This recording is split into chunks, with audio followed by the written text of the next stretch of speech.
Et il y a le Tour de France Femmes, course très importante. Il va y avoir le Tour de l'Avenir. C'est important aussi qu'il y ait des courses qui se développent. Et Los Adorest, qui est ici, a remporté l'année dernière, il y a 2 ans, pardon, une étape du Tour cycliste féminin international de l'Ardèche qui aura lieu bientôt, qui aura lieu du 3 au 8 septembre. Et ça fait 23 ans que cette course existe, qu'il y a énormément de bénévoles et qui va accueillir cette année 25 équipes au départ. Ce sont toutes ces courses qui font le maillage du cyclisme féminin et qui font la force, la base du cyclisme féminin. Et c'est important aussi, il y a le Tour, mais pas que, il y a énormément de courses qui se développent désormais. Oui, le Tour de France, c'est une appellation. Voilà, on connaît le Tour de France des hommes depuis tellement d'années.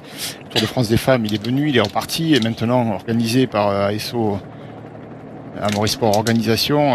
C'est sûr que ça devient la course phare de la saison. Il y a le Tour d'Italie, il y a le Tour d'Espagne, mais vous parliez du Tour de l'Ardèche.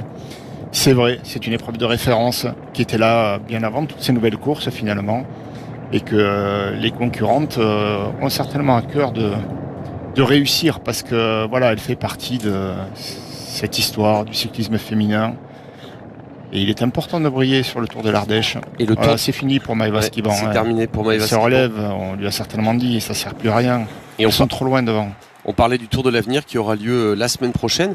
L'an dernier, c'était le premier Tour de l'Avenir féminin et c'est important aussi dans cette structuration parce que le Tour de l'Avenir, c'est tout simplement la course qui détecte les talents et qui voit aussi les jeunes femmes qui